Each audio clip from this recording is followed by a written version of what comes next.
Oh, we're back with trying to get this pitless adapter installed for the well, and this time I got some help. My wife is, available to give me a hand. So I got this attached to a big piece of PVC. Got a little stick going across there. Um, can I bend this so I can? Let me see if I can rotate this. Okay, there we go. So I got this attached to the end, and I have it attached upside down. Normally, you attach it to this end, which doesn't have the hole that goes to the plumbing. Instead, I've attached it to the end. Let's see if I can get it to. I don't know if I can get it to focus on there, but I got it attached to the end that is normally pointing down.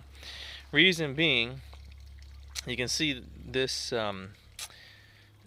attachment here, where this I can't do this with two hands, but the piece on the left slides in and out of the piece on the right, and that's how it attaches. So the problem that happened to me last time, I dropped the piece on the right down into the bottom of the 400-foot well, because as I was kind of abandoning ship on the install, because I have basically a manual pump sitting there already, and I didn't have enough hands just doing it by myself to get it to go in through the slot. I started pulling up on this pipe, and this popped off and fell. So now I have it so that if I'm pushing down and this gets stuck, the right hand side gets stuck, then this is going to slip out and off, and we're going to have a repeat of the same thing where it's going to fall to the bottom, which would make me very unhappy. But that's less likely to happen, I think. So now I have gravity kind of working with me, where if I'm careful, now that there's going to be two of us, I'm going to have free hands and the ability to just maneuver this, then I should be able to see that there's some resistance as I'm going down, if that happens for some weird reason, and abandon ship. And otherwise just pull up, and gravity will work with me to make sure that the right side stays on the left side. Just in case you hadn't seen the previous video, to recap, this is our setup here. Got a nice Bison well pump on top, and then I got my hole drilled for the pitless adapter down there, covered by some duct tape at the moment. And right now I got my electrical also run, and I'm going to, while this is off, I'll take the opportunity to drill out the hole for that and get that attached so that that's done. Okay, so we got the pump off. It's over here. And we kind of got this paddle. This paddle is a part of the whole Bison pump install kit. So we've kind of got this so it's snuck back, and I'm hoping that I'll be able to fit this in there. I know the pipe will fit in that crack. I am not going to be videoing this because I want both hands. I do not want to drop this. There's a chance we might have to sneak that paddle back more, which poses some risk. So catch you back when we get this fully in there and screwed on and all that kind of thing. Okay, we managed to get it through there. We had to kind of turn the paddle sideways so that the pipe was on the side to create enough space, but it is there. Now Val's coming down to get the fittings on so it's secure. It's gonna be so tight. As long as you can just get one or two threads on there. Without this part, I can. Okay. Maybe, actually, yeah, use that, and you can use it to push the rubber farther back, you know what I mean? Like if you keep tightening it, you're safe. You got that on now, we're not losing it. You're safe to tighten as much as possible. Oh, there we go. Yeah. See, now that will push the rubber back, and then we can, put that ring on later and then orientate it the right way. That's probably sufficient. Okay. Hold on a sec, I'm feeling some wiggle. Oh, okay, I know yeah, we're good. Good? Okay, so what are we gonna do now?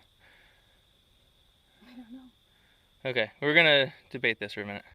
Okay, we have a black mark on the threading we just did with a marker. We got a pipe going through, so we shouldn't be able to lose anything. Okay, we've got it in there, we got it rotated, got all the nuts on, so we're safe right now.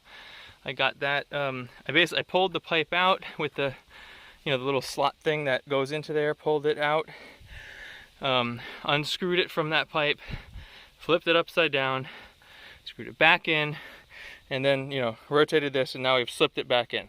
So this is the orientation and configuration that, whew, I'm running all over the place, that's why I'm out of breath, that it'll be in when we actually install the well. So now with that pipe in place, I'm going to use these and tighten it up real tight so that I get a seal, and then we should be done. I can reassemble the manual pipe. Okay, so I got that hole drilled for the electric, got the, see if I can get, there you go, got it all tied in there. Just got some wire hanging out. I'll have to trim that and strip the insulation off. And yeah, I got the pitless adapter in. So I'm just gonna finish cleaning this up here, get the top on, and then get the plumbing and tied in there at the bottom of the pitless adapter.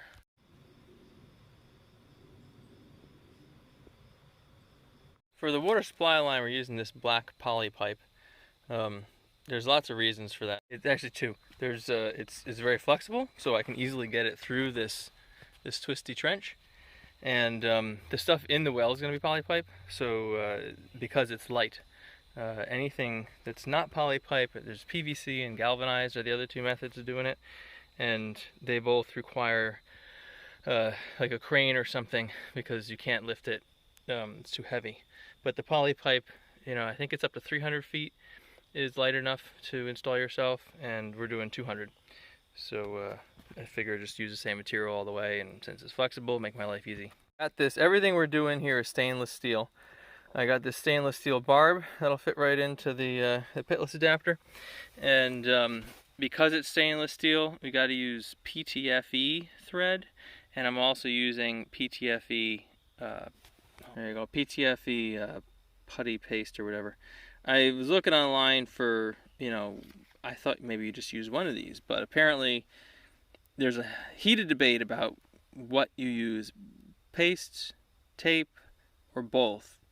And it seems like the most common thing is that people use both, and I didn't see any scientific arguments that really supported any of the three, so we're just going to go with the most common method.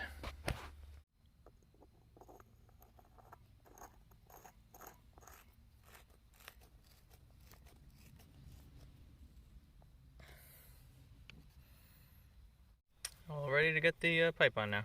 Okay, so now we got our pipe, we got our two clamps on before we put it on the barb instead of after, which is something I tend to do. We got a little torch, so we're going to heat up the end of the pipe and then shove it under the barb and then clamp it down.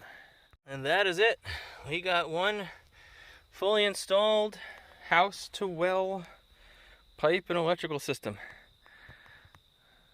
And dropping the pitless adapter in, that was a pretty simple task.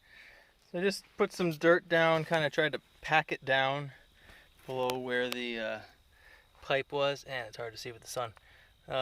Just to kind of make a firm base so that, you know, there's no force on the pipe causing it to crack under pressure or anything like that. Try to do that for a little bit of the ways. And I also put these stakes up along where the pipe is so that after we've backfilled it a couple feet, I'm going to put a like a ribbon down, a red caution tape. So that way if we ever do need to dig this up, we know where it is, and we don't go hitting the electric conduit or tearing the pipe up or whatever. And I think I'm going to go and get my tractor and just knock down some of this dirt, just so it's got a good bit of dirt on top. I'll wait for the excavator for the full thing, but maybe I can get enough down that I can actually put that tape down without the excavator being here. But I just want to protect it because we are using that pump, so there's water runoff that's happening as a result, and I don't want it to create channels under the pipe and then, you know, create a potential where the weight of the soil can put a crack in the pipe or something. So I'm gonna go do that, put the tape in. I don't think there's really too much to see with that, so I think I'll end the video here, and I'll see you in the next one.